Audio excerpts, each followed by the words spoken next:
Hello and welcome back to another episode of our sponsored series In the Spotlight. I'm Jordan O'Brien, Managing Editor of Electrical Review and Data Center Review.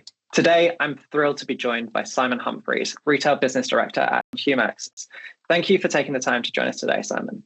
Could you share a brief background overview on Humax and your role within the company? Yeah, of course. Well, Humax people, we've been basically established since 1989. People would probably recognise us as a household brand for set-top box. We've been supplying into major retails or high street retail, so Argos, Dixons, Currys, John Lewis, Richard Sounds, to name a few. So we are an award-winning brand. Every year we're winning new awards for set-top box, and we'll continue to do so. So basically, Humax have now and have been for a few years now in South Korea, have been a charging point operator and a very established one over in Korea with over 17,000 chargers sold to date. So really, it's not that we're new to market, we're new to Europe, which we're expanding into. So obviously an exciting new sort of direction that Humax are going in. My role within Humax is that I oversee set-top box for retail. I also look after retail for EV chargers, so not just retail, there'll be wholesale distribution. So really, that's in a nutshell for my role, really. Yeah, I remember the launch of the Humax EV charger because obviously the brand has been so established as a set-top box manufacturer in the UK especially, that it was sort of left field. But as you say, you'd been doing it in South Korea. I wonder if you can quickly just walk us through the Humax EV charger range. Yeah, of course. Well, next month we're launching the new MX7, which is the home charger range, so 7.4 kilowatt range. Now, what's interesting about this range is that we're going to be the first brand to market with a vehicle to grid ready. So what that means is, what that means typically is for the end users that for the first time, at some point in the future, we're hoping kind of back end of this year, early next year, that the end users will be able to sell their unused energy back to the grid. Now, what we've got with our particular chargers is a power line communications module built in, so it allows a bi-directional. So like all EV chargers out there, you take the energy from the grid into your home, and then from your home into your EV charger, then will allow you to charge your car. So effectively, what we're allowing consumers to do now is to use their car as almost like battery storage. So they'll be able to actually sort of charge their cars on an off-peak tariff, so a much lower tariff. So that typically is late evening, very early mornings. So we also have something called intelligent charging, which is the ISO 15118. So what you'll be able to do is actually schedule a time of when you want your car to be charged by. So it will quickly work out when it needs to start charging automatically. And as I say, it will be using those sort of low peak, off-peak tariffs. So you'll be able to use that energy in your car. Not only will you be able to actually sell the energy back to the grid, which yet again is what everyone's been kind of waiting for a number of years now. But you'll also be able to use that off-peak, low-tariff energy back into the home, especially during the day. So that's going to really save the end user, quite a bit of money. So typically during the day, we're all using electricity during the day, and we're using high peak. So there's going to be considerable sort of benefits to the consumer in terms of costs. We've also got the auto charge functionality, which I've mentioned, obviously, which it's like an intelligent charge. So let's just say give you a perfect example. Let's say we've got a family of 4 at home, all with EV cars. Well, for the first time, and let's just say one of those cars is a fleet car, so a company car. To date, people haven't been able to actually sort of charge back on expenses for any energy they're using on their company car.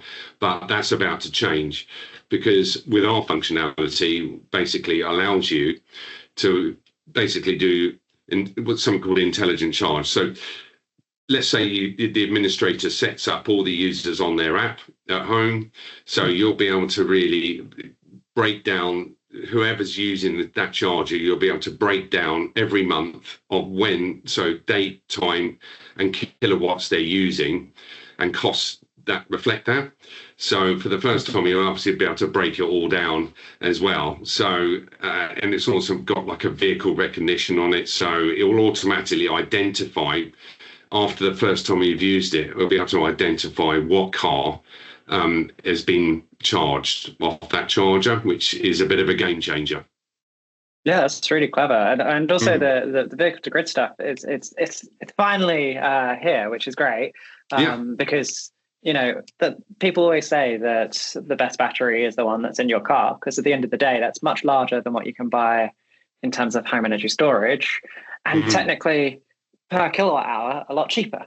And you're getting basically a free car on top of the battery. So we've been waiting for VTG to sort of become a thing for quite a number of years. So it's good to see that EV charger manufacturers are like really finally starting to push that. Now we just need the EV manufacturers to do the same with their vehicles, because that's the other side of the hurdle.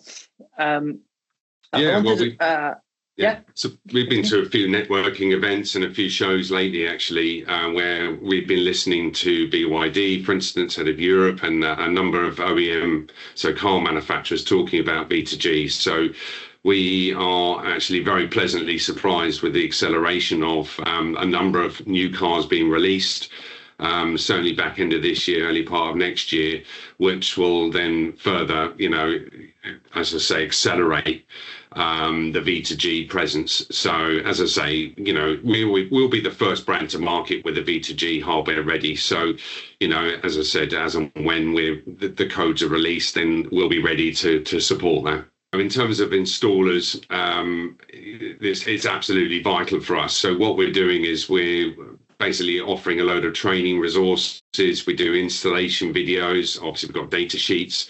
We've got responsive technical support.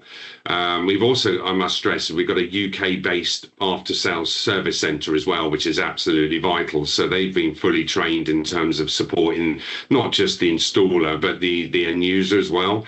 So if they've got any questions, typically when the installer goes around to a property to install a charger, they will run through the application with them and make sure that they give them a kind of a training session of how to use all the functions, because let's be honest, there are quite a few kind of really good USPs to our products. I would also like to point out that we are also launching an incentive program for installers as well, for a completed installation, and also LinkedIn posts as well.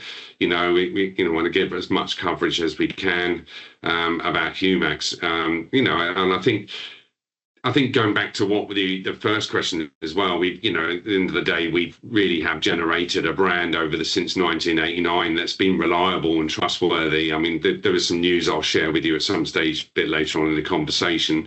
So as I say, installers for us are absolutely vital. The same applies with the wholesale channel as well, and the retail channel. So exciting times ahead. Yeah. You sort of touched on it earlier, but I just wanted you to further elaborate. Sorry. What makes Humax stand out in the EV charging space? Well, reliability. As I've mentioned earlier in the conversation, we're an award-winning brand and we win awards every year. In fact, we've just recently, this week actually, just been awarded the gold winner for the London Design Awards for the new MX7 charger. So, which is fantastic news. I think there's around 2,300 entries from over 35 countries. So we're absolutely thrilled with that award. It purely just demonstrates that, obviously that we've evolved from set-top box going into EV, and we're winning awards already. There are a number of different awards that we're working on, reviews in the coming months. There'll be a lot of traction in the market, a lot of, as I say, quite a few sort of interviews and adverts, and, really trying to engage with the consumer and the wholesaler of what we're offering. it's really a time to push the Humax name out there into the EV charging space, because a lot of people won't be aware that you've entered the EV charging space. But so this is a good opportunity to sort of educate people of the USPs that you really have, and you've listed quite a few. I think that's all the questions I have. So thank you so much for your time, Simon, and for sharing all that knowledge. Thank you for that. Yeah, thank you very much indeed. Now, I would also like to say that if there is any installers or wholesalers out there, please reach out to us. There is a contact email on our website where we have to, obviously email us. That comes into the team, and we'll do our very best to respond, as soon as possible to offer any support or answer any questions that they may have. Amazing. It's so nice to hear like that outreach to installers. I know our audience will really appreciate that. So thank you. And obviously, and obviously thank you to everyone who has been watching this video. There will be more in the Spotlight videos from Electrical Review soon, but for now, thank you very much. Stay tuned. Thank you.